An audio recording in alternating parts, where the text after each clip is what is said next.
seen my presentation. And short of, unless you really want to see it again, I won't go through it again. So anybody watching that wants to see the presentation, it's on the work study session from the I have a 28th. suggestion. Why don't you just go to chapter 3 and pick an example, and then follow us.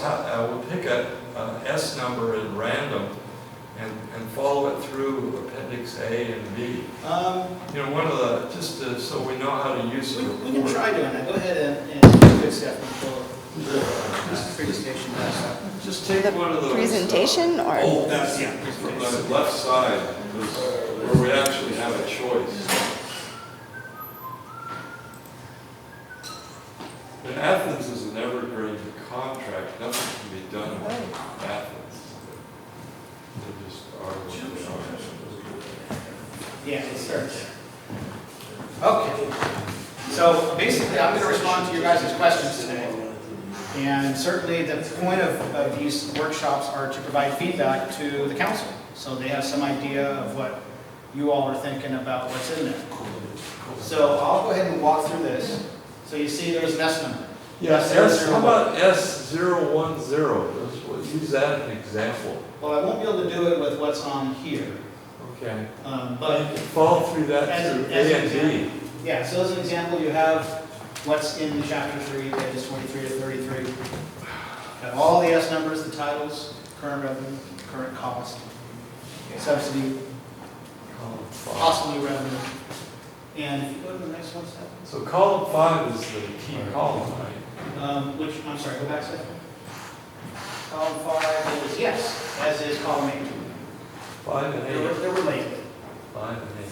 So in those cases, if we're saying that if you're subsidizing this much, we want to raise the fee to erase that subsidy, so that turns it into a possible new revenue. So you go from here, and you go, gosh, why is this one, S010, costs $15,437, and why is it bringing in $4,300? You go to the next slide, and Appendix A will show, that was the cost detail. Here's what it turns into as far as fees. So on the left-hand side, the S numbers don't match up. On the left-hand side, you'll see what does the city currently charge? That turned into that revenue back on that summary schedule.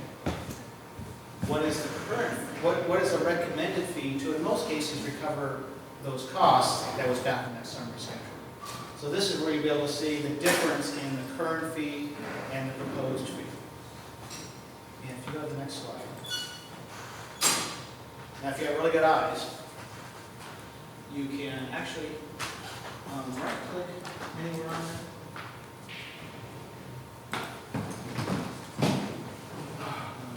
Right-click. I did not, magnifying. And so this is where you go to see why is that fee changing so much, or why is that fee changing at all. You can get an idea of what is this service. So Appendix B is where all the details are. Appendix B is if you want answers to your questions, that's where you want to go. Because it has a description of the service, what is the service, what is being provided. There's that current fee that we looked at again from Appendix A. Down at the bottom there, you can see the per unit revenue and the per unit cost based on the current fees. What's on the right is the same numbers that you saw back in that summary schedule. Total revenue, total cost, and then down at the bottom will be a recommendation to recover that fee. Again, that is what was also on Appendix A. And then if you go across to the right-hand page, that's where you can see why is that cost, why does that service cost so much? You can see the positions involved, how much time they're spending. This came from all the meetings that we had with staff to identify the work involved in the various different services. What does that turn into as far as a cost? A fully burdened cost, fully allocated cost, including salaries, benefits, operating expenses, citywide overhead, department overhead. And how many of these are occurring a year in terms into a total cost? So in most cases, that per unit cost down at the bottom there where it says $567 there, that we're turning into a fee. We're saying this is how much it costs to provide one of these. And in most cases, we say, okay, therefore, that's what the fee should be, 100% cost recovery. Because that's the key part of what we're trying to identify here. This is a cost of services study. We're identifying what is the cost to provide services to the city's customers, to the people receiving these services. And in most cases, we're turning that into a fee. On the offset. So this came up at the last meeting, but, so say I want to put a new roof on my house in the next 3 years. How much am I going to have to pay the city of West Covina for a fee or cost for a building? Don't you need a building permit? Right, for building and safety, we identified the cost, we identified the revenues, but we What did does not. that look like in the appendix It B? doesn't, so for building safety, we look at it in the aggregate, because building safety has 500 different fees, anywhere from a re-roof permit to a building permit based on valuation to a whole host of mechanical, electrical, plumbing fees for different types of construction. Yeah. And so typically, we look at that in the aggregate, especially in this case where the city's using a contractor. And so what's the total revenues? What are the total costs?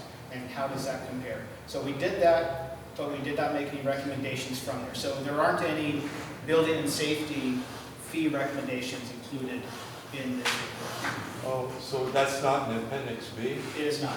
Oh, you left something out. We studied it in the aggregate, but we left it at that. Well, show me the aggregate. I studied the aggregate. Yeah, we don't have, it'll be in the report. I have the So if you floor. look at appendix B in the report, and you go to Building and safety? building safety, it'll be one service, and it will be S049. So if you go look at S049, you can see that service. That's 04.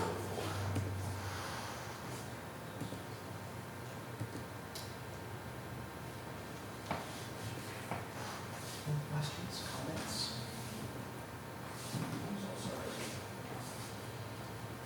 Yeah, you guys are, you used to provide water and cookies. Well, you know, it's a budget. It's a budget crunch. That fee got. And the fee needs to be up. Cookies cost $1. The city cookies cost $1. We saved $1. I do have a question, just Just cover. remember S49 for your roof. S49.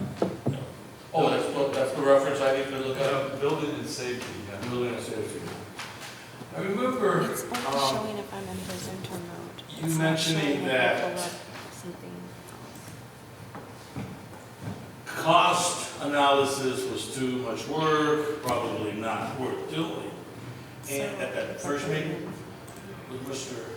the gentleman there. And then I had asked about a fee comparison, But. and you said that really may not work as well because of various Yeah, reasons. because it didn't do this last time. So I guess my question is, where are you getting the rates from? How are you, what source are you using to determine that whatever service is valued at that rate? Yeah, and so it was, cost comparisons are very difficult, fee comparisons are very difficult. So what we're using here, what we did, so there's two pieces, the time, how much time is being spent, and the cost. What are the costs of the staff that are spending that time?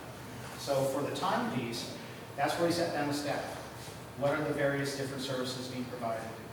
And then going through each service with staff and identifying how much time. And so there are no time records that identify this is how much time we spent on this service. There may be, in community development, there may be some time records that show how much time we spent on this project, but not necessarily how much we spent on a conditional use permit, for instance. So in planning, we break out the steps because, everybody does it differently, and especially the planning processes, there's a lot of steps. And so it's easy to miss time. So we break out the steps, accepting the application, doing the initial review, doing a site visit, doing a DRC meeting where you meet with the other departments, writing the planning commission staff report, and we identify time for those different steps. And now Rick and I have done this for a long time, so everyone has, the steps are different, but we have an idea how long a planning commission staff report should take for a conditional use permit. And if we're getting numbers back from staff that are outside of the range, too low or too high than we're used to seeing, then we'll ask about that. And we'll have that discussion then. Are you guys thinking about this? Oh yeah, we forgot about that. We need to add that in, and things of that nature. Couple related questions. When you're estimating the staff, are they sitting, I'm biased, I have to do this, with a form keeping track of their time for a week or something? No, because you may get 5 conditional use permits a year. And so if we do a week of study, we're only capturing just a very narrow band of what they do. So it's not what person A is doing during the week and then breaking it out, it's just talking with them, getting an idea. When you're calculating out the staff, how much, I want to say staff time, I guess it is.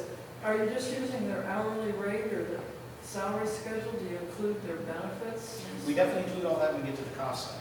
But let me stick with the time side for a second. And we go through this time information with staff again and again, go through everything. And then we identify how many of these are you doing. So we get the actual historical volume from the different applications. We put that in. That tells us how much total time is being spent. So we can look at, okay, now we've allocated out this many hours in the plan. Well, let's look, everyone has their available hours. So we back out holiday, vacation, sick leave. So we're at about 1,650 available hours a year. How does what we've come up with match up with that 1,650? If it's way over, or if it's over, we got a problem. Sometimes it is over. Sometimes they are working a lot more hours because of whatever. And so we'll have that discussion with them. Okay, we're over here. Why are we over? Are you including like their overtime? Because that's symptomatic of a workload issue. Yeah, and that's where we'll get into that discussion. If we're over and say, no, that's how much time, we are spending 120% of our time. Well, let's take a look, does that match up with the overtime hours or the comp time hours if we're in that position? So we can defend what those hours are over. If it's under, which is more typical, because they're doing other things. What are the other things you're doing? Well, we spend 2 hours a day at the counter, and we spend another hour a day answering phone calls and emails. And then there's code amendments that aren't related to development and things of that nature. So we get to the point where everyone has been allocated 100%. Everybody in the city, every position has been allocated 100%.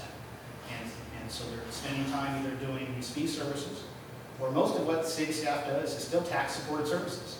Services that are not in here for a fee, but this is what your tax dollars pay for. And so once we've done that, now we look at the cost side. So for every position, we look at the salaries, and those are actual salaries. We get those from finance, those are people's actual salaries today. We look at the benefits, and we average those over the group, so the different bargaining units, we have the fringe benefit percentage. We put in a share of the general operating expenses, so things like supplies and training and things of that nature.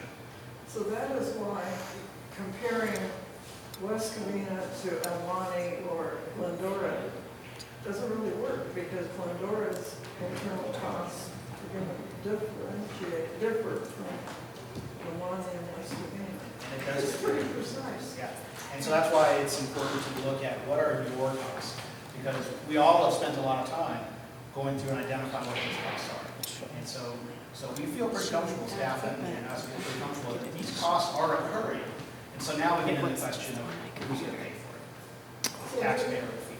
Just in general, this isn't a West Covina per se question, but when you do this in the city and it gets adopted at whatever level of adoption it gets, in a year or two, is there something that you factor in so it's always increasing, or does it mean that it stays like this until another study's done? It depends on the council, it depends on their policy. We really encourage councils to have a CPI increase once a year. Still has to go back to council and be readopted. But so that way, when you do a full study in 3, 5, however many years down the road, you're not making up that big a difference. So you don't have this huge increase when you've done it every 10 years kind of thing. Makes sense. Following up on that question, though, it would probably add to your workload and your burden in producing this report. The voters in West Covina might want to know the comparison cost between Glendora and San Dimas and all the various cities. They could ask, well, why are the costs of Glendora so much lower than West Covina? Yeah, I touched on last time that Rick and I did a benchmarking study back in South Carolina, gosh, 10 years ago. And And they were looking at just one service, refuse service. And to be able to compare, they had to benchmark. They had to say, we're reporting the same costs. We're identifying the costs in the same way. And that doesn't always occur when we're talking about different cities that are doing things that they may not have done a study in 20 years. They may have just done one, but their costs are, how they've defined their costs may be different. They may have decided not to include overhead costs. I've seen that sometimes with studies. That sure adds a whole lot more details to the problem, for sure. Yeah. So my question, I apologize for my ignorance, but I was just wondering, how does the municipal code, the City of West Covina ordinances, if I take a look at, how do the West Covina Municipal Code, the ordinances, interleave? Are there cross references and citations with the ordinances and the report? No. Yeah, because that would be a lot of extra work. They're both standalone. There's Well, no they do there's no intermesh. connection. I mean, planning does the steps that they do because the municipal code says this is how we define this in this city. So that does factor into why the time takes what it takes. But for us to go through, I mean, we essentially telling planning staff, tell us for every service the code that defines that. And that's fair amount of work. Few of your fees are in the municipal code because it's just such a pain to update them. So the municipal code normally says you can update the fees by resolution. So you'll have a fee resolution that adopts whatever the council decides from our study. And then that fee resolution will be in place until the next time the council does it. So the impact of this process we're going through may be that the council may put a half a dozen FELA resolutions on that. No, typically they can do it all on the next couple months on the. They can do it typically. The agenda. It makes it a lot simpler for the city because a master fee resolution means that you have one place that you have to go to see all the city fees. If you piecemeal it, then it's complicated and confusing for people to know exactly what's the most current resolution. So having a master fee resolution is always the ideal, sort of the standard for cities.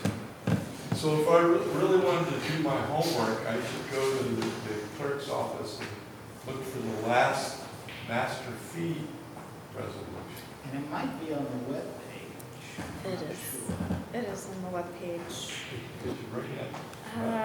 That's a good question. I've been trying to bring up different things, and unfortunately, I can only bring up the slideshow. Oh. That's why IT has been kind of helping me in the background here, because we're trying to. Because we have a master fee, probably we've had a master fee resolution in the last 3 years. Huh? I think it was under Finance Department website. Finance department. Yes, There's a lot on that still. yes. You touched on it, I don't think it's real clear to me. Part of the such planning that you have consultants, are they factored in the cost of doing something? Yeah, it's kind of in most cases kind of an either or thing. It's either done by staff or done by the consultant. And so we kind of toss it out in a way that, especially if the hourly rate of the consultant is in the ballpark of the fully burdened rate of the planner, then that makes it easy. It's kind of what we want. So, yeah, so it's. So if somebody goes into the planning department, they just get an estimation, I mean, it's just there. Right, there's in the extent there's a flat fee, that's what the fee is. If it's a deposit fee, then it's a question of whoever's working on it, those costs are passed through. So they don't have to wait. When the councils in general adopt, they can cherry pick what fees they want to not raise, what fees they, so this doesn't mean all these fees, if the council was to adopt it the way it's being presented, doesn't mean it's necessarily going to be that way. It could be changed. This is basically setting a seat. can't charge more than the cost, we've identified what the costs are. And so, yeah, Because I noticed it's there fairly was common for them to have. some that were, I don't want to say which areas because I don't want to get people upset. But there were some where the city right now, and their fees that residents would commonly pay aren't full. About 5.1 or On the 5.1.6 recreation side? or something like that. Recreation side? Yeah. Yeah, and that's where you have the market consideration. Yeah, you can charge full cost, but no one's paying $500 for a class. Exactly, yeah. So just because you see something and it doesn't necessarily mean it's gonna. These are just recommendations. Right. Council can choose which fees they wish to adopt or to remain the same. See, I'm from an environment where our classes had to pay for them, community services classes had to pay for themselves. So you have to have a minimum number of students, and the faculty member teaching the class made sure. And it wouldn't surprise me if that, from how recreation kind of operates, that there's those kinds of things going Yeah. on. I'm not saying one way or the other, I can see it. Some things you can just see from different perspectives in life, and they're both valid perspectives. Yeah. I had a kind of follow-up question to my original question, which I think was, how do you come up with a baseline for either the cost or the time, when it seems like there's so much subjectivity and things seem to be rather arbitrary in terms of time and cost, right? So if you're not doing a comparison and you're not doing a fee study, comparison or cost analysis, how do you come up with a baseline to determine what these fees are? Seems very subjective on the part of the council, and then I'm not sure how your outfit, your contract service is going to come up with that recommendation that's based on objective factors. Costs are easy. Costs are more objective. People's actual salaries. Right. We're allocating costs that exist in the budget. Right. The time side is harder. It is something that doesn't exist, so we have to work with staff to create it. A lot of times businesses have a financial incentive to be able to have this data. Local government doesn't. That's just the nature of local government. There's no financial incentive to spend the huge amount of money you would need to on software to be able to track your time at the level that we would need. So that's where our experience comes in. So I've been doing this for over 30 years. Rick's been doing it for over 40. We've talked to dozens and dozens and dozens of planners and engineers, and we have a good idea of what makes sense to us and what doesn't make sense to us. And oftentimes, we'll get into that doesn't make sense to us, and we'll ask more questions. And no, that is the way it is, because that's the way their code is. And so it's having those conversations with them, and that other piece where we're balancing to 100%. And I'm sure you know your trade. I'm not questioning that whatsoever. I'm just thinking that because it's so arbitrary, then you don't have anything to compare with. Well, but who are we comparing to? We're comparing with other people, even if they've done it perfectly. But there are too many variables, it seems, in terms of the time and cost, even the cost, when it requires postponement or additional time to be spent on processing what the service may be. So those are factors that need to be considered. Yeah. And with that being known, how can you come back and say, you know what, today is worth $10, but tomorrow is going to be worth $20 because we're going to have to extend the process. Yeah, to the extent that code changes are made, that the process changes, that's one thing. But to the extent that each application is different, that's another thing. And so when we talk about these fees here, these are typical fees. They're not best case scenario, they're not worst case scenario. And so we do want to set up some guardrails in that process that this fee includes so many reviews.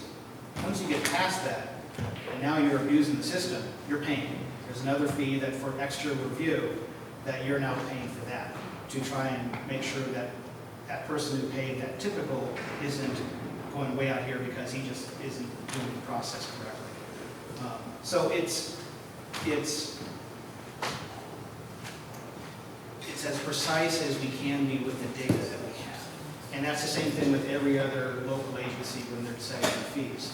And trying to put that as a reasonable number This is a reasonable amount of time for a typical project for a conditional use permit. And sometimes we get into, well, for this application, general plan amendment, there is no typical. It could be this, it could be this. So that's more of a deposit fee. Those services where we're kind of, there's no big happy medium, where the bell curve kind of goes like this instead of like this, those should be more of a deposit fee, where you put some money up front, but everyone pays their actual cost. Will you be providing the council a report to show or a breakout of those programs that do receive subsidies and are required to pay some level of fees for their service? Because at last night's meeting, our city manager, acting city manager, alluded to, you know, some arrangements are, you know, you clean the park and there's no fees, and that may change as a result of this study, according to one of the council members. So that for me is a focus in terms of, okay, where are the fees going in regards to your study, with the respect of, or with the consideration that both the city manager and the city council may take your report and say, well, you know what, they're not paying enough fees, they're subsidized, and they don't need to be subsidized, they need to pay the full fee, or whatever arrangement you want to come up with. So, from a resident's perspective, which I plan some of the programs myself, I'm looking at it as, okay, so what do I have to look forward to coming down the pike here? Is this going to be a surprise, or am I understanding correctly that your recommendation of fees will eventually manifest itself at the city council level without any real recommendation of comparison? That's what you're kind of telling me. Just subjectively, you're trying to come up with the best baseline possible to recommend fees to the city council. We are going into as much detail as we have available to us to calculate the cost. That's what the double is. Yes, it is. And that's where we're able to do this because, like I said, we have a lot of knowledge we're bringing to the table on what is reasonable and what isn't reasonable. Well, let me refocus here a little bit. The entire scope of our project was to identify the costs, the current costs to the city of doing these different services. So our report is a cost study, and we give it to the council because that's what the voters asked for when they adopted Proposition 4 back in 1978. They said, we think there's tax money going to subsidize all these things. We need to know where our tax money is going. So we've identified the cost, we've identified the subsidy to some of these services, but it's really up to the city council to decide how they want to allocate their tax dollars. Remember, there's a limited number of tax dollars the city has. You can go for police, fire, general park maintenance, general recreation, but at what point does the city council say, hey, we don't have any more tax dollars that we want to spend subsidizing these personal use services? But that's the city council's decision. And I understand that, but at the same time, I see it not just cost, but them also reaching out for revenue, whether it be fee or tax. No, they're not reaching out for revenue as much as they're reaching out to eliminate a subsidy. What's the subsidy? Right now, if you're buying something from the city that it costs the city more money to make than you're paying for it, somebody's subsidizing you for that. If you were running a business and you were subsidizing your product, pretty soon you'd go out of business. Lastly, now I've always heard that the city really can't legally make a profit. Can't go out to try to. Absolutely. Right, so maybe the subsidy is a way of offsetting that residual or that payoff from the negotiation. Well, when we do the study, there are services that are making money, there are services that are losing money, that are being subsidized. It's the council's decision whether to continue that subsidy. But according to law, The city cannot continue to make a profit on any service that it has. If it does, that profit becomes a tax and it has to be approved by the voters. Now, they may say, we need to reanalyze it to really confirm that it's a profit. But the bottom line is that anything that the city's doing that it's making a profit on, council doesn't have any options. It's got to lower those fees or come up with some reason why it should stay the same. Like, maybe they're not including all the people that should be involved in it. But, you know, that was our job to try and identify them all. I've looked at, I said last time 400 and some, it's 500 and some pages. Is there a simple chart in there, I forgot, that just shows, I know it's identified, but what fees are subsidized? Because I don't think it's in one spot that's kind of easy The to. best place to look at it is this schedule or the same numbers that are in the schedule 3, the subsidy.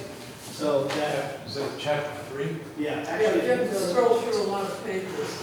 you do because there's a lot of services. But Right, it's, so I was thinking of looking more like, there's 510 million fees, and 3 million of those fees are subsidized.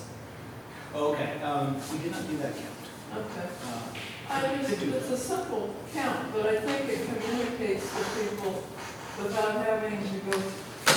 I think it's a quick way of communicating the subsidy. I personally happen to support user fees in the public sector. I do. My concern is how the city spends its money.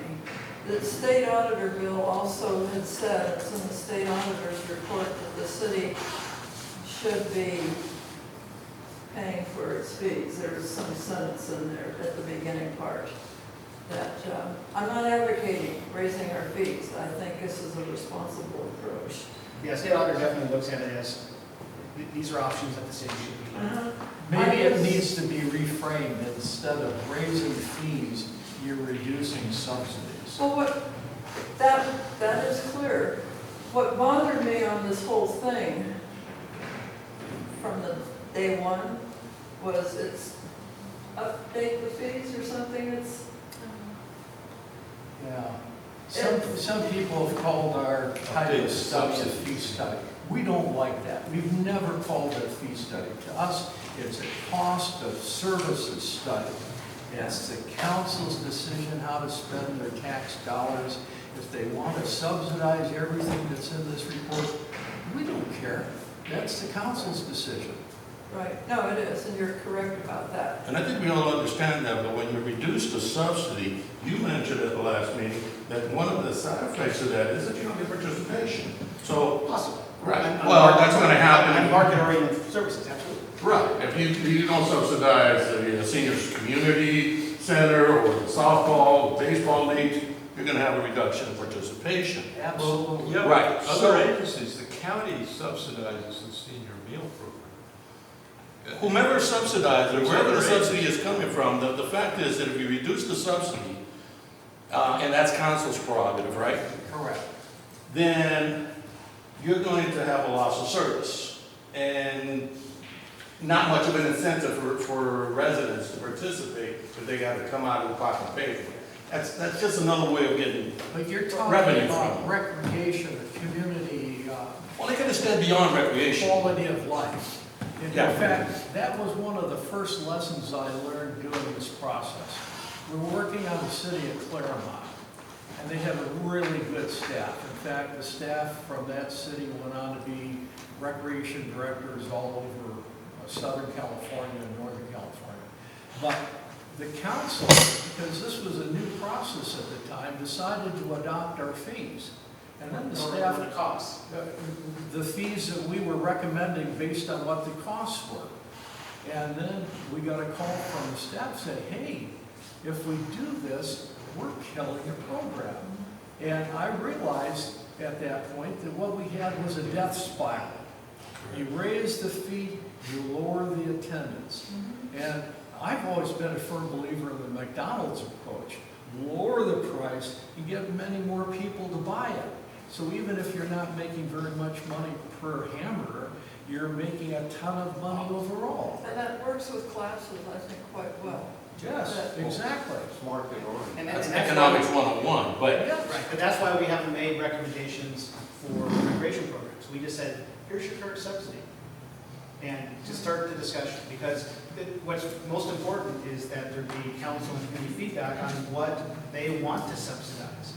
And it may be that they don't want to subsidize certain things, or they think it should be recovering more than it is. But that's where the discussion starts, where we think this program should recover 100% of its cost.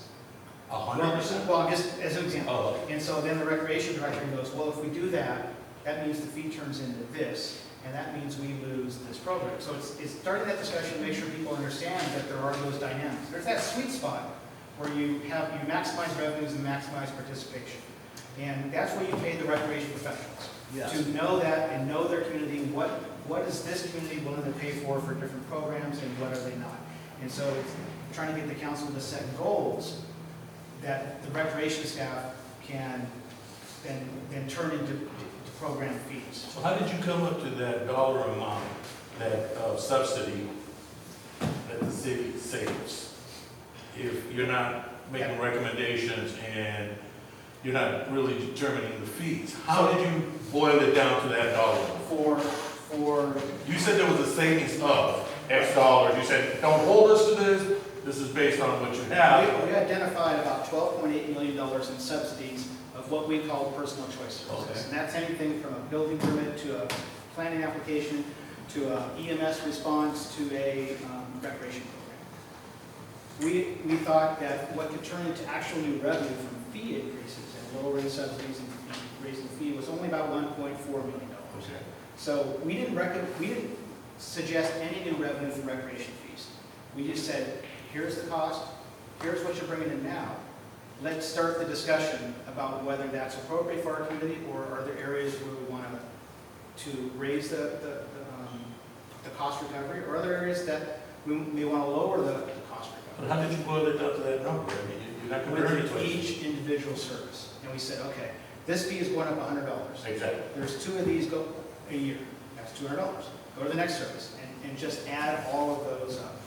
So there is an identified list of programs that fees and subsidies are being impacted in your study, that you're going to hand over to the city council and say, look, we looked at these 100 programs, and this one's high, this one's low, this one's at the right place, etc.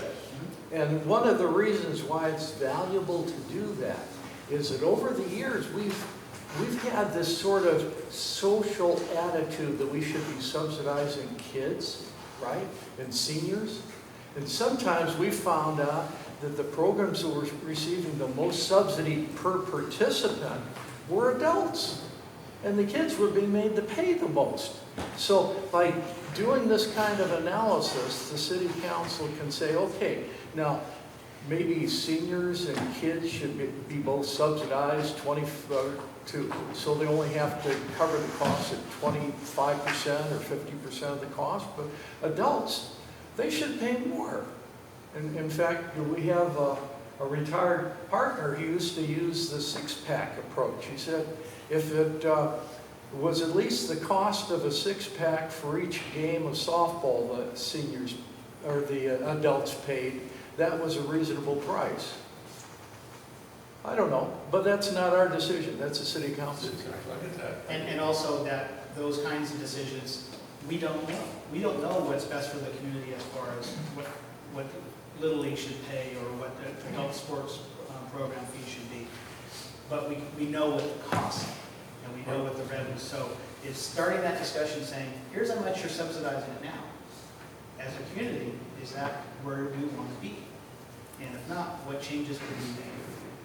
Well, I mean, the city of West Covina isn't all that autonomous, so, I mean, there's county subsidies that may input this, state subsidies, Yeah, transportation, school board subsidies. I mean, these are just the West Covina subsidies, but, Well, and there's no subsidies by those organizations of these programs. Oh, really? Right, of the various different things we listed here, there's no subsidies by the county of. So these are all West Virginia. Yes. This is what it costs you. Yeah, we didn't include, for example, Meals on Wheels Yeah, right. or the senior meals. how about that Cortez, the congregate meal program? I mean, a lot of that's county money. Right, we identified the That's cost. not something. So that's not in this It's a report? tax-supported service, so what's included in the report are the non-tax supported services. Those things that are either being charged a fee or could be charged a fee. So these various, there's a whole bunch of programs, and like you mentioned, that are subsidized from various different sources. Yeah. Those go into what we call our tax supported pool, whether it's comes from property tax or sales tax, or comes from other governmental agencies. For our perspective, those are all tax services, and these are services that could be charged a fee and are not being subsidized by anybody else other than the West Covina taxpayer. Okay, so it's a trained in terminology. Fees are specific to West Covina, but taxes could be Come from different places, but they come to West Covina to be able to all levels of provide government. services. Right. This isn't really a comment for you per se, more for this West Virginia staff. I think I mentioned this line before, I support fees. I do think they should be, the public sector makes a huge mistake not raising them very frequently. Politics are, we raise them every 10 years, or education, I think, is every generation, but anyway. And that causes problems. This is not a real good time for people to be absorbing some fees, because the bread is now $5, eggs are $5, so there is some financial stuff. I hope the council phases in with, or that's addressed in some way. My big concern is, and I've seen this from my own personal experience, when we did get some extra money, like when the lottery passed, it becomes in a spending week. Oh, you just got $1 million, let's just spend it. And that I don't want to see. I want to see it actually go to making the costs, not a slush fund or, we have one department that's, I cringe every time I hear them say, we're looking for ways to make a profit. And they're in here getting money. And that's the part that is really conflicting to me. If it picks up the cost and we get well managed with finances, that would be a good thing. But I don't want to learn in 6 months or a year, the next budget cycle, that we just blew it. I really feel strong about that one. I feel kind of strong about I kind of go by this philosophy, but we pay tax, property tax and what have you. All these taxes are supposed to be with consideration of the activities that happen in the city. So if you're going to add additional fees to it, then, this gravy train just keeps on getting bigger and bigger, and the bigger it gets, the more fees and taxes you pay into it, the bigger it gets, and the more you require. At what point does the city, like you're saying, cut it off and say, you know what, the adults are getting too much, the kids are not getting enough, or maybe there's just too many activities going on in the city that we can't afford. I think we were there prior to this current council and maybe the previous council when they were cutting back a lot of our services because we just couldn't afford it. That's a reality that needs to be taken into consideration. And I don't see that, and I kind of go back to the comparison and cost analysis because it gives you something concrete to look at and say, okay, are we in the right ballpark in terms of these fees that we came up with? I know you're experts, you're subject matter experts in this, but you have to have something very objective to look at to be able to make that determination. Because there are other variables here, like the politics that play in the city. Certain programs will get subsidized, others will not. There was talk about that last night. I don't know if you listened in, but there was quite a bit of talk about, and they alluded to your study in regards to subsidies being possibly eliminated for programs that have traditionally been in place and funded through tax dollars, right? Now we're adding additional fees. Maybe it may be merited, but it also needs to be considered in the big picture, not just this study. Sure. I guess is what I'm trying If to I could say. add one thing, JD, I just wanted to clarify. So the item that was discussed last night at the council meeting was the fees for the field usage, which was, it's not part of this fee study that we're presenting for you tonight. But the subsidy that they receive, That is what's separate. connected to this, to the study, to this study, because they mentioned it, the fee study. We Mr. did mention it last Wu night. mentioned it. Well, two separate things. Well, you can separate it, right? That you can do that, but, and for me, I'm looking at it, there is a relationship between the fee, the tax, and the service, right?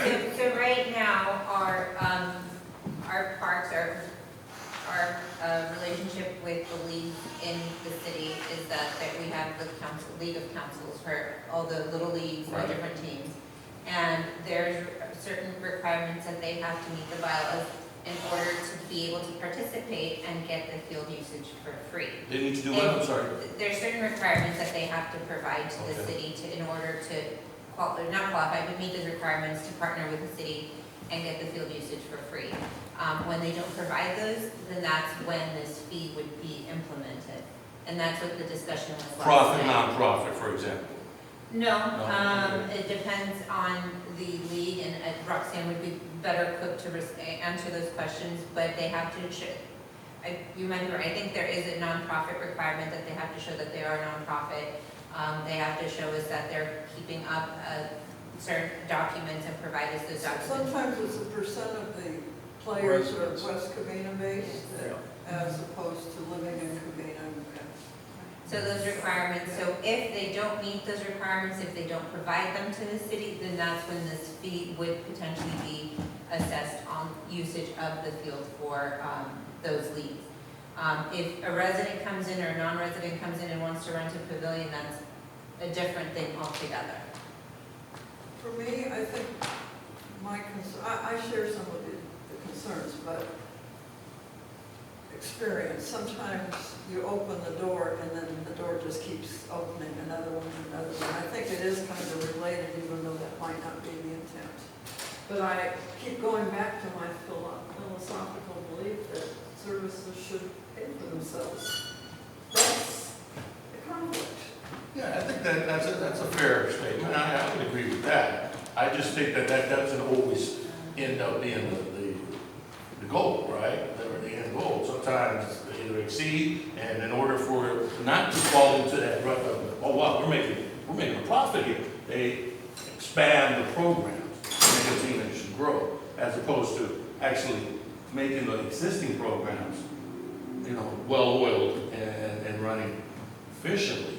So, and I think I've seen that happen in many of the areas of the city that, whether it's enhancing a park or building a league or looking into the league, because last night it was mentioned that some leagues are actually making a lot of revenue and they're being subsidized, right? Others are hurting.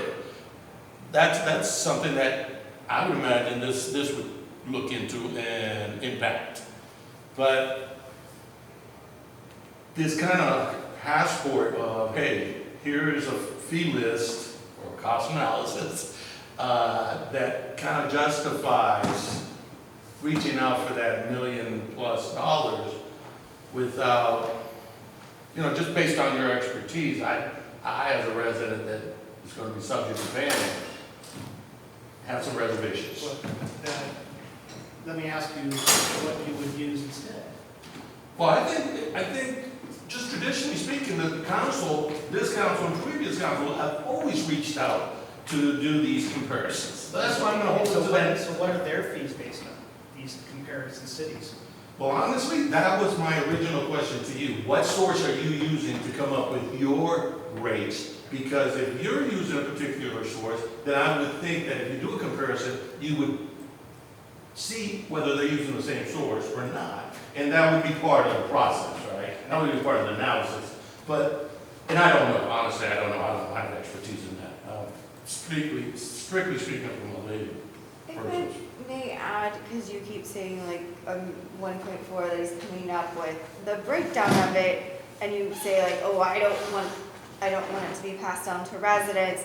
If you go through, a lot of these fees aren't ones that your average resident would necessarily be paying if brought to its normal cost that the city is paying for. For example, a big ticket item under public safety, which is one of the bigger numbers that he's done, is jail booking. So apparently we're subsidizing jail booking right now. And so that's, when you go through these line by line, I think you would see that the majority of the ones we're subsidizing jail booking by $800,000 a year. I don't think that's a fee that you're necessarily concerned about if I were to assume that that's not one that you're. Well, my concern would be why are we subsidizing booking when the taxes should be covering it 100%? The cost of that operation should be covered. Well, the Now, county, when you're saying subsidizing, we're not subsidizing the person that gets arrested. well, the county or the state, The can't- fee that's associated with it is currently being subsidized. The And so- services being provided. Yeah, but and that's if the not, fee- that's a paid service. Right, and if the service isn't covering that, and if the fee isn't covering that service, it is the taxpayers paying for it, it is your tax dollars. But is that what you want to use your tax dollars for? That's the subsidy decision. Is that how we want to use our tax dollars? Because once we spend it there to subsidize the people getting arrested, then that means we can't spend it on this recreation program. So my So question this is a is, decision policy, right, that we're coming forward and saying, this is where we're currently at. We're subsidizing jail booking fees. And we're subsidizing recreational programs. Where do we want to reduce the subsidy? Where do we want to increase the subsidy? And that's where, as Stephanie was saying, these are the line items that the consultant's saying, these are the ones that we should increase, or the fee to cover the cost, right? The user is actually paying. are So you, it's the user, yeah, it should be the person getting booked, right, paying for the fee, not you as a resident, right? And so, and some fees, yes, you do want to subsidize, you want to be able to provide services for your community, like recreational programs that are traditionally more subsidized than cover their costs. Right. But why you want to pay for someone's booking fee, that's, you know. well, are you saying that the jail booking is West Covina tax money and not county or So state? this is where our tax money is going. The money that the city gets, this is where it's being We have spent. employees, Right. Bill, we have employees that work in the jail, and they get their tax dollars from the general fund. This is a police officer taking that person over to county jail, booking Yeah. them, coming back. So they're off and not These are available. legitimate. All that time, they're booking that individual. So now they're not available to serve the community because they're booking that individual. And this fee could have been set 5-10 years ago, and every costs have gone up since then, because I've experienced that.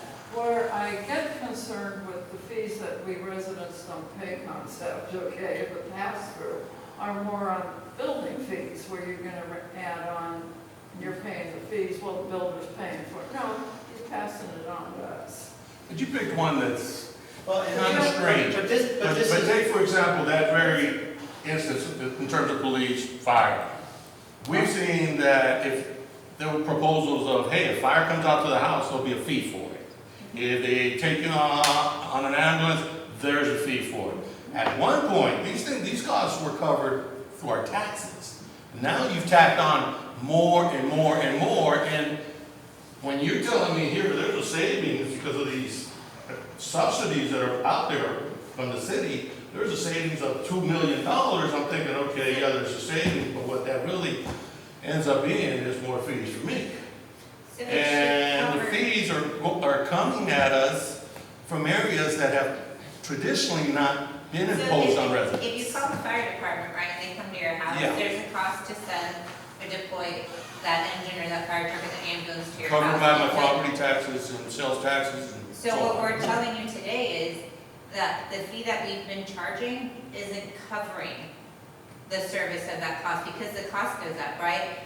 they're using the fully burdened rate of our employees to say, okay, it takes a firefighter X amount of time to go respond to this, or maybe that's a bad call, or for plan check review for a conditional use permit through the planning department. It takes these staff members this much amount of time to process this application.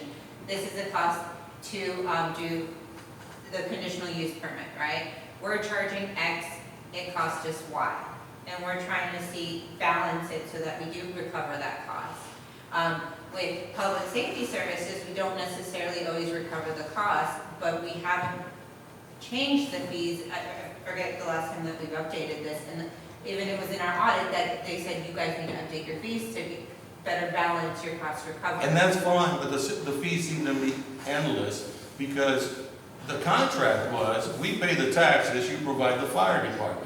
And traditionally, the fire department would come out, provide the service. Now, I understand that the cost for them to do the service, do their wages, their benefits, and all of that may be more than the city can afford. But you're not going back and asking for taxes, you're just tagging on fees. Fees that are subject to change, be it a CPI or what have you, at any point in time. Wait, JD, are you saying you want us to increase your taxes? No, I'm not saying that at all. I'm actually saying the reverse. I'm saying you need to curtail the service.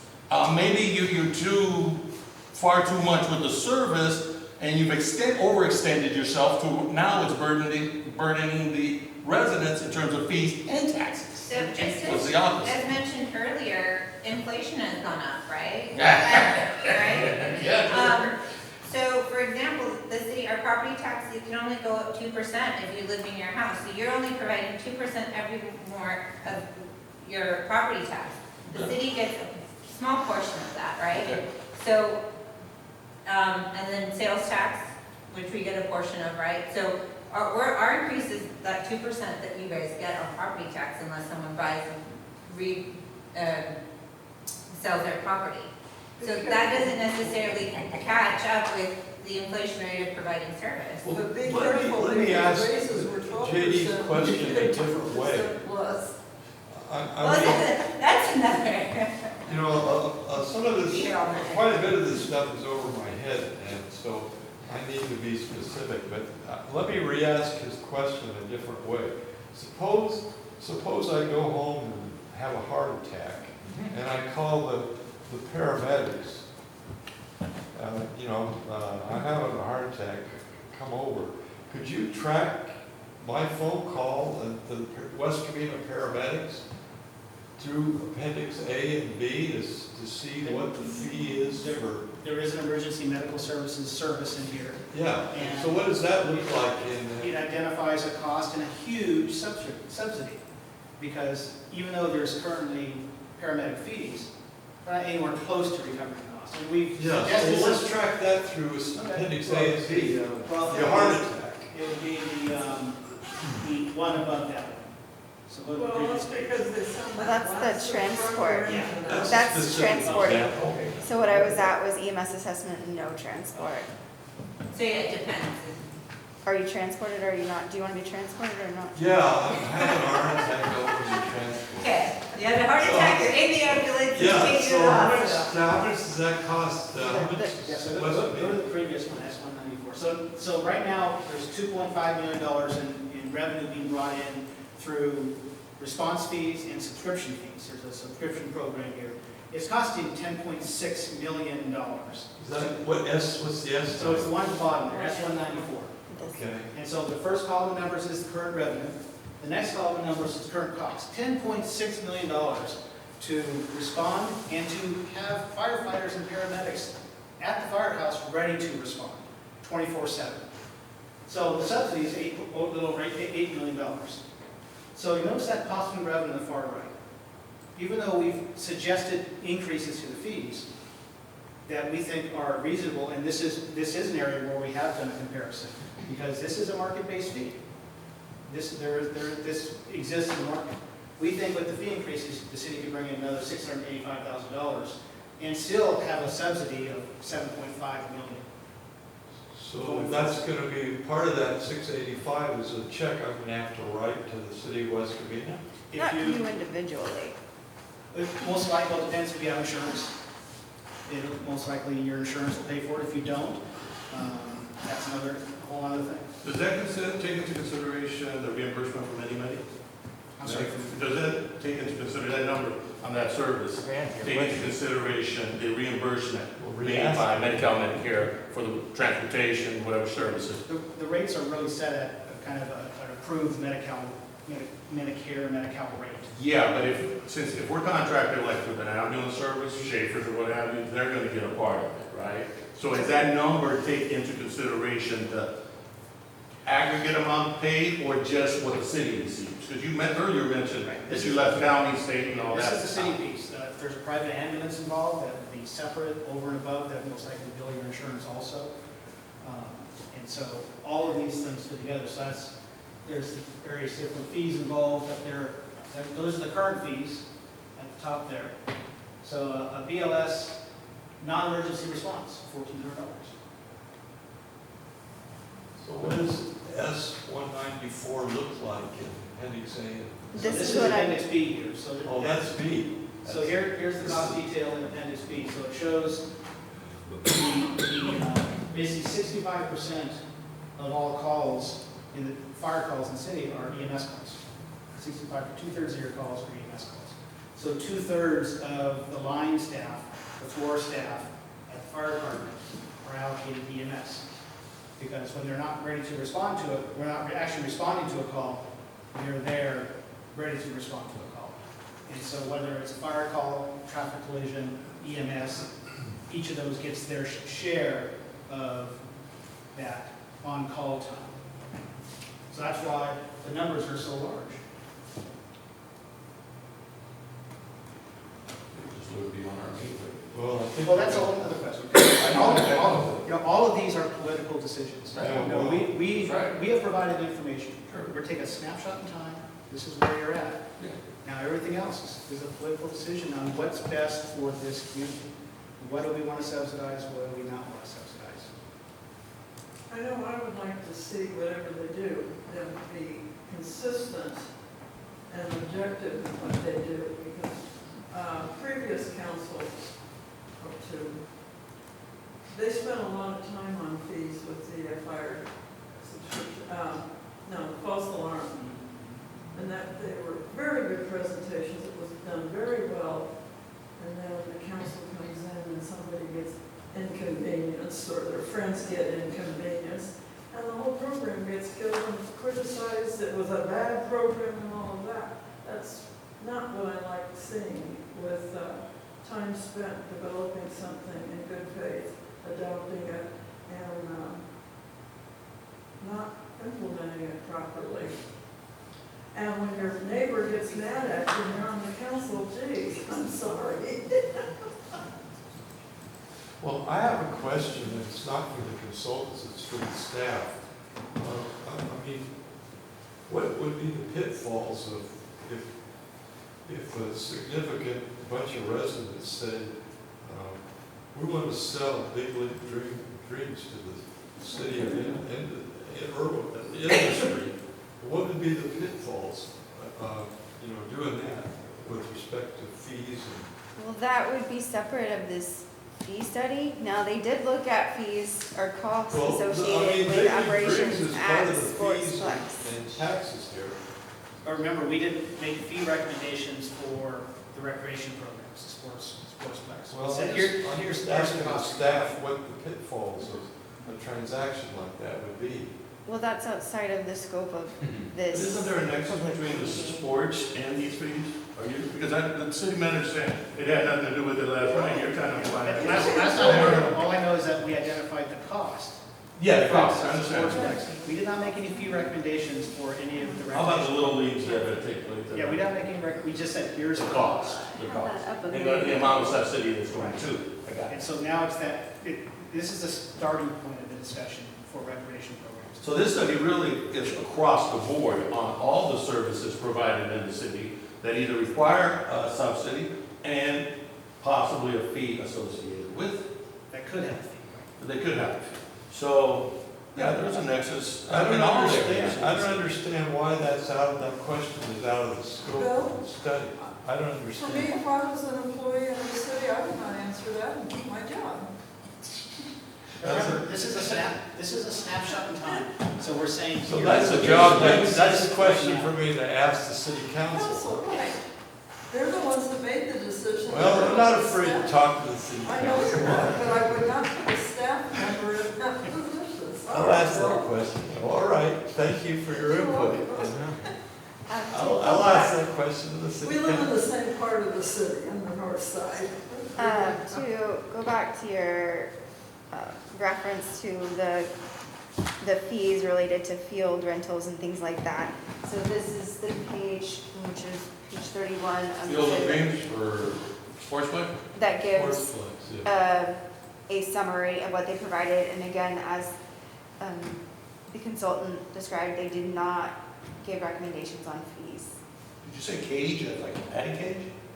No. Oh, I'm sorry, I heard. I'm sorry, And in the very back of the report, there's more detail on the cost in Appendix C, I believe, that breaks out the different. Is that types A of or B? costs. This is Table 3 in Chapter 3 of the text. Yeah, table 3, chapter. so there's some. Okay. Do these fees ever go down? Yeah, there's a number of fees in here, and they're decreasing. Yes, Are if they? you, Yeah. like, if this, Anything line that has by a- line, Give me some an goes up. example of one fee, substantial fee that's Go to the decreased. fire fees. Go to Table 2. Fire? Yeah, you were just at. Oh, yeah. Because in fire, there's a whole long list of fire prevention fees. Is it And we before or went after? through that whole long list with the fire staff and identified how much time, didn't care what you're currently charging, how much time, how much time. how much Okay, time. yeah, that was the And determining you're factor. done. I'm So, on some you see- fire fees. Yeah, so you see that whole long list of operating permits. I wish I could see. And there's some positive numbers over on the far right column. Okay. That's new revenue, that's a fee increase. Right. All the negative numbers, and especially if you go to the next page, all those negative numbers are fee decreases, where we're saying Increase that. you're gonna get less revenue, because the fees here and the cost is here, you need to lower the fee to get down to the cost. Now, if the city did a fee comparison with other cities, they'd probably find they were as high, if not higher. So that would defeat the whole idea of trying to bring it down to just the cost of the service. And it doesn't legally protect you. Your goal from a legal standpoint is not charging more than the cost reasonably more. If you're doing a comparison, and But if they're doing like service, why would the cost not even? Say that again? If they're like service in time and cost, or in time and the service provided, why would the cost not be equal? Other cities, you said, There's the mechanics of cost accounting. Cost accounting has multiple layers. There's direct costs and there's indirect costs. So you're bringing in every single element of the cost. You're not just saying, these two guys have the same salary, they take the same amount of time, therefore they should have the same fee. Maybe one city has more holidays than the other.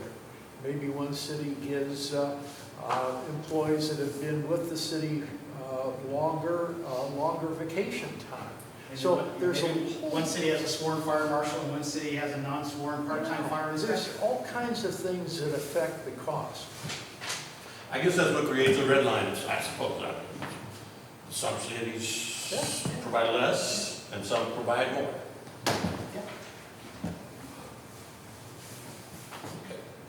Yeah, I just think a little table that says X number of fees went up, X went down, and some didn't change would be very helpful. We made that note. And I do think that some is gonna come up, whether it's with you or later on. Covina only charges X amount, you know? It's just part of the game, I guess, so they've all. It is, and that's why, you know, and I understand the desire to do that. It makes sense from that standpoint.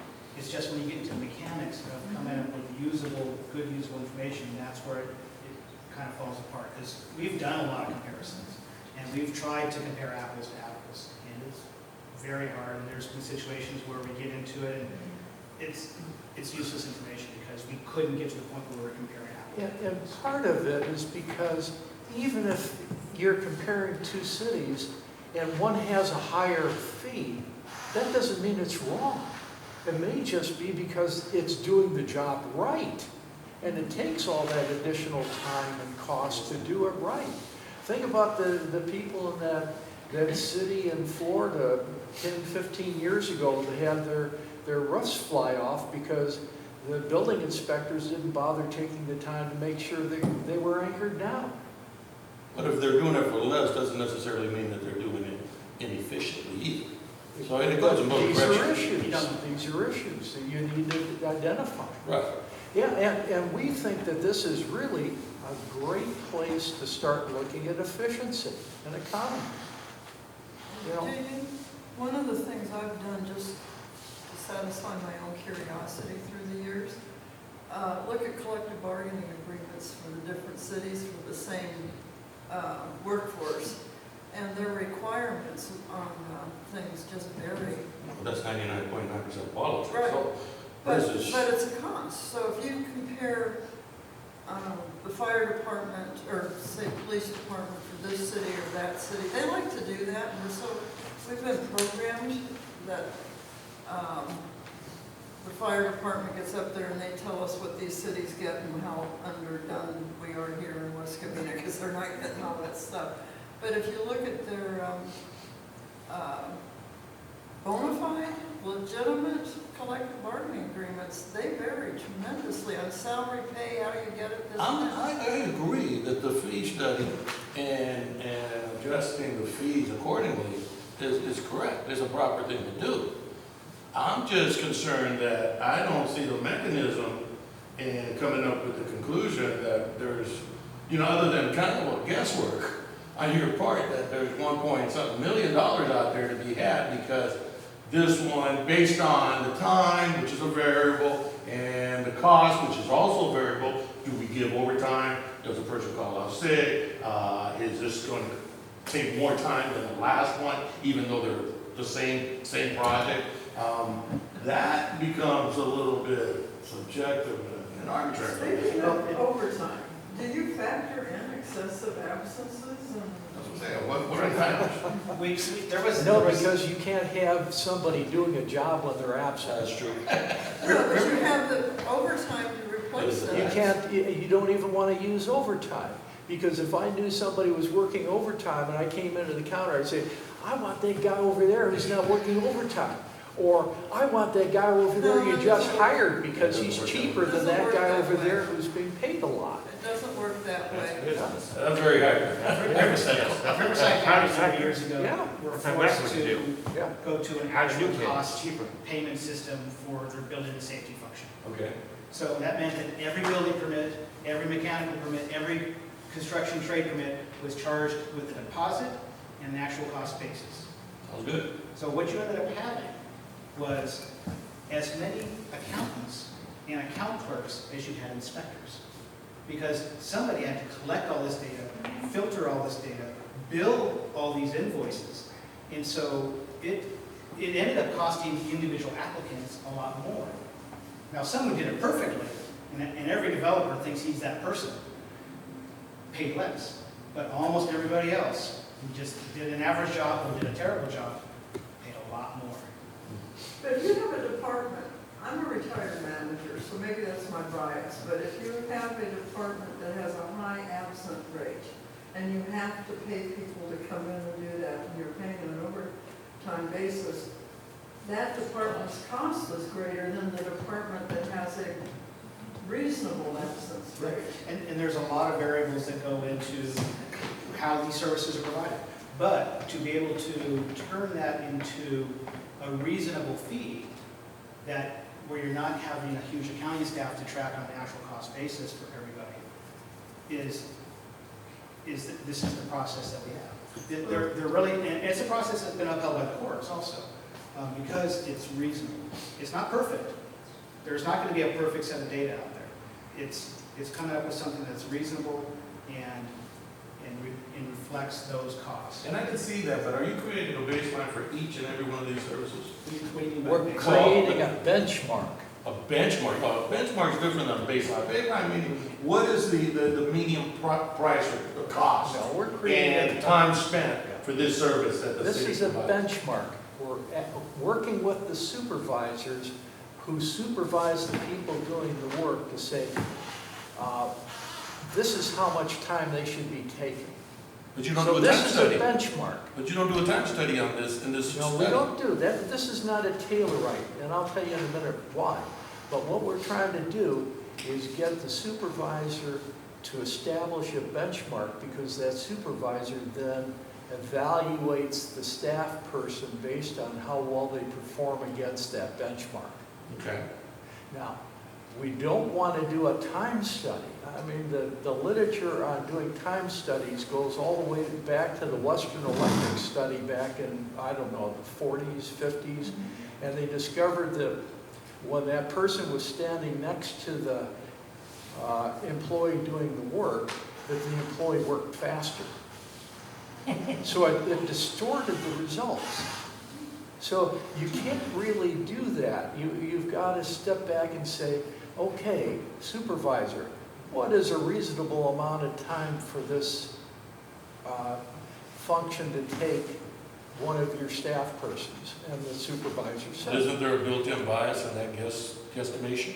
But I mean, it's that's the a same bias, right it's a self-correcting bias, because the supervisor has a responsibility of getting the revenue to match the cost for their function. And that's another managerial tool that we've really pushed over the years, but I can't say we've always been successful. In local government, we ask the department head to manage the costs. Using this process, they can also manage the revenue. And that makes them a true manager. It's a little harder, they may need training for it, but it's better for the department head to see where their money is coming from as well as where it's going. Because when they see both sides of the picture, they generally act much more efficiently than they would otherwise. So I, at the beginning of the meeting, we were talking about a master fee resolution. Would I go, if I wanted to get a copy of the West Covina's master fee resolutions for the last 5 It's right up years? there. If you go up just a couple of inches. I mean, do I go to the finance department or the city clerk's office for that? It's on the website under the finance department. So how many pages is it? I mean, how do I? It's 51 pages. But they're not going to charge you if you download it on your own computer. He doesn't have. I don't have a computer. Uh-oh. He shows up. Then that's probably. Sometimes, Jerry sometimes helps me out. He shows up at my front door and says, can you print this for me? I show up on her front porch. So, We are neighbors, after all. That's inside baseball, but, I mean, is that just, I mean, what's the date on that? Have you only had one of those in the last 5 years? or- This is, last one was passed in December 2019. And how about the previous master fee resolution? I think they were updated annually prior to Every that. 2 years or what? Were they CPI increases? Their CPI increases. 'Cause this one's, I don't think they were as comprehensive as what you Yeah, I think do. it's No, not done they by you weren't. since the city's done its full cycle. Yeah. Mhm. I think you did a good study, good job. Thank you. I hope the politics in the city get out of hand. Well, in many ways, That's the problem. in many ways, with the council and with the residents. I hope this, and I hope the staff actually manage. Well, this is a hot button, fees and taxes. Yeah. You know, because we residents aren't a bottomless pit that They just look at you as a dollar sign. Remember, that's why Howard Jarvis pushed Prop 13. People were selling their houses. Well, they also didn't know where their tax money was Right. going. Right, And this tells you where your tax money is. right. And I do believe in the fees. I think it's a valid approach. I'll keep saying it. I just think the public sector in general should raise the fees more frequently than they do, but they should be responsible. It really irks me when I see these events and the staff aren't volunteering their time, okay? They're not. And they're free events or $3. We were paying $3 20 years ago at South Pass to go to an event. As finance director, our town had a very famous festival. And after the festival, they would come in, and it was the Noon Lions, and they were presenting all these big checks to different organizations. And I was back there thinking, well, we didn't charge them for public works, we didn't charge them for police, we didn't charge them for EMS standby, we didn't charge them for parks maintenance, getting the place ready for their festival. Right, and tearing down. And so they sort of laundered all of our tax dollars through them to pay out to those other organizations. Yeah, no, So would it be informative for me to compare the last two master fee resolutions? I mean, Not really. 2019, and there might be one for 2015. What did you hope to achieve? Well, comparing those right, two from resolutions. 19 to the current one. There were probably CPI increases in between. Are these done every 2 years or every 4 years? I would encourage you to go down that list that they're proposing the changes and seeing which ones you agree or don't agree with. The comparison from the last time, it's a different fee study. As you mentioned, there's been CPI increases. So if you're looking at the fee comparable to the fee now, this is really looking at what fees were changing based on our current cost. Because what's included in the current fees is from that 2019 resolution. So, appendix A, current fees, next one is the proposed fees. Okay, well, this study is based on the 219. Well, Yeah, those are the current fees that they have in this. And there is no study that goes with that other, the earlier master fee resolution. not that. But the 219 would be in that data, correct? It would, yeah, Yes. that's the numbers we used in here. But as far as, there was a study that, in the past, but before 2019. Do you make a distinction between resident and non-resident fees? Typically, you'll see that in recreation, and we didn't get into the recreation fees. Again, we just said, here's the cost of the program, but we didn't get into, you should charge this for resident, this for non-resident. Well, everybody at the last That's pretty common. at last night's council meeting, everybody was talking about the homeless and their non-residents. That's what everybody talks about. How would they be reflected in this report? Yeah, again, we're just looking at The here's the cost. cost of the program, not getting into the individual fees for the recreation programs. You know, well, the homeless, they hang out in the parks, but I don't know whether. It's a subsidy. Tax support. Sidewalk rental fee. Yeah, I wonder whether that's constitutional.